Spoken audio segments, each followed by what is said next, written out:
In this course, we've learned how to create and configure a wide variety of TK widgets. And up to this point, we've only configured the appearance of one widget at a time by modifying its properties. For one or two widgets, that's fine, but as our user interfaces continue to grow and scale, it can become cumbersome to individually configure the look of every widget.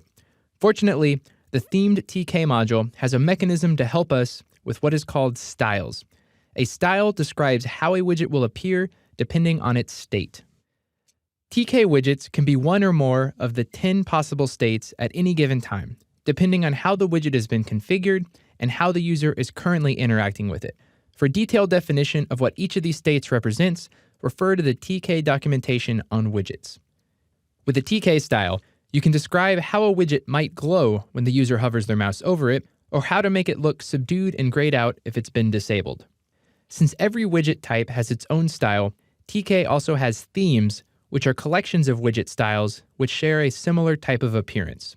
In this video, I'll teach you how to change the overall theme of your application, as well as how to create and use your own custom widget styles. I've gone ahead and imported both the regular TK-Enter package, as well as the themed TTK module, created my top-level window, and also created two themed buttons, named Button 1 and Button 2, and given them the text Button 1 and Button 2 so we can differentiate them. Now, to create a style, we first need to create a style object. And I'm going to do that using the TTK style constructor method, and I'm going to store that style object into a variable called style. To view the styles that are available on your system, we can use the style theme names method, and this will return a list of all the available themes on the system.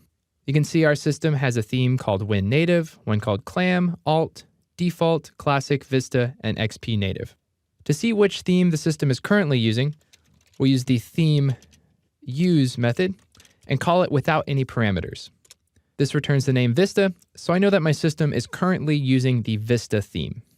To change the theme that it's using, I can use that same theme use method, but this time I'll pass in a string for the name of the theme I want to use. So let's change it to use the classic theme. And watch what happens to the buttons over here when I execute that. You see these buttons now changed from our Vista themed, the standard common Windows theme, to the old-fashioned classic themed buttons. These classical themes buttons have a very boxy look to them, so let's return back to that Vista theme. When you select a theme, you're modifying the default styles for each of the widgets to have a similar appearance. Each of these widget styles have a specific name that we can use to refer to them.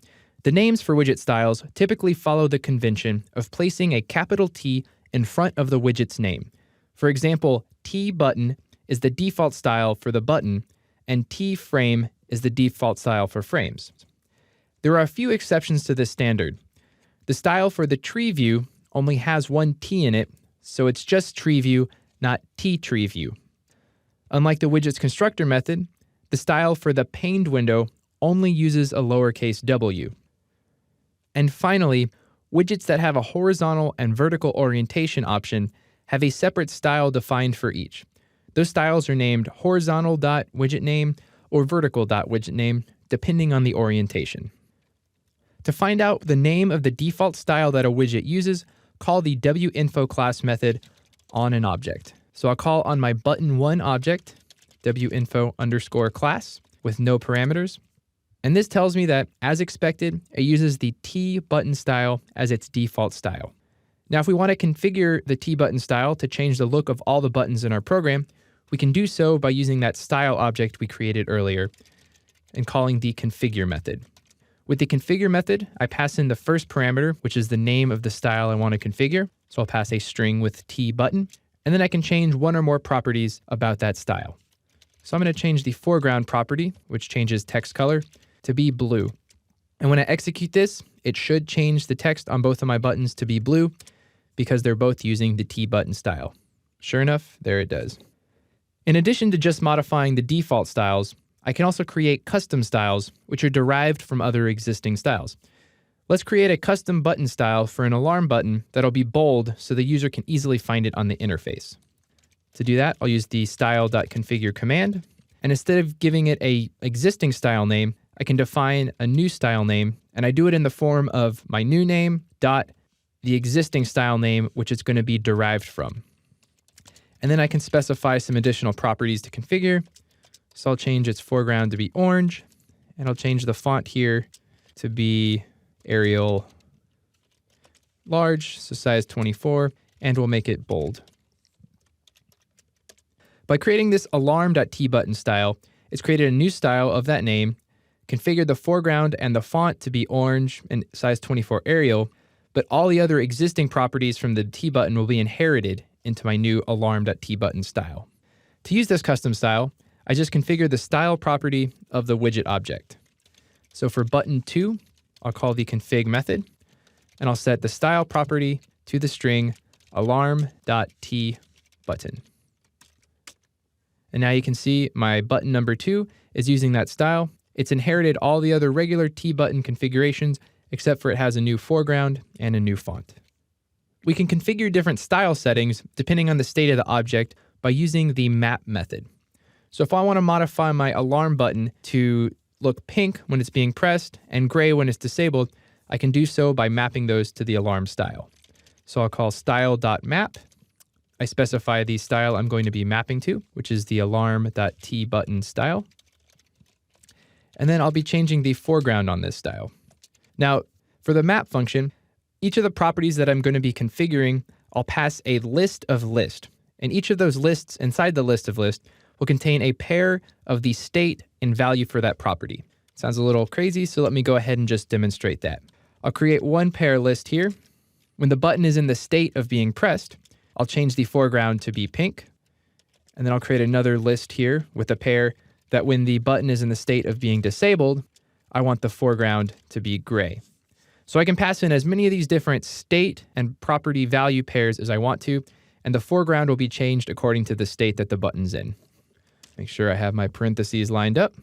When I execute that, you'll see if I click on this button, it turns pink. So when it's in the pressed state, it'll be pink. And then I can disable the button by using the state command. And you'll notice that now the text is gray.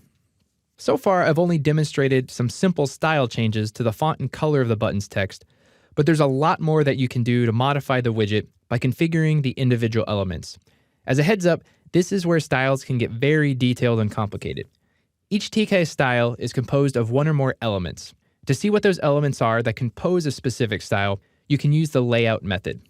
If I call style.layout and pass it the name of a style, so I'll use the tButton we've been working with, it'll give me back a list of all of the elements within that style. Now, the output from this layout method can be a little tricky to interpret at first. What it's telling us is that there are 4 elements that compose a button, and they exist in a hierarchy. The top-level button element will represent the border around the widget. The focus element is the part that changes color when the widget has input focus. There's a padding element, which is used to space things out. And then finally, the label element, which contains the button text and/or image. Each of these elements has the sticky attribute set to north, south, east, west, which means that the element will expand in all 4 directions to fill the space around it. To see what configuration options are available for each of these 4 elements, we can use the element options method on the style object. Element underscore options, and then we pass in the name of the element we want to look at.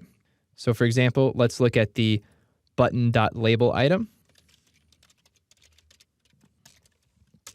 And this returns a list of all the options that are available for that element. With the element options method, we can learn about the options that are available for elements of any widget so we can fully customize their appearance with custom styles. Now keep in mind that in this video, we only looked at the elements that make up a button. Other widget types will be comprised of different elements with different associated element options. You can use the layout and element options methods to learn what those are. Finally, if you need to see what values have been configured to one of those options for a specific style, you can do so using the lookup method. If I call style.lookup and pass it in the name of a style, we'll do tButton, and then also pass it in the name of a property. So let's look at the foreground property. It'll return the current value of that property, which is blue, and that makes sense because that's what we configured earlier.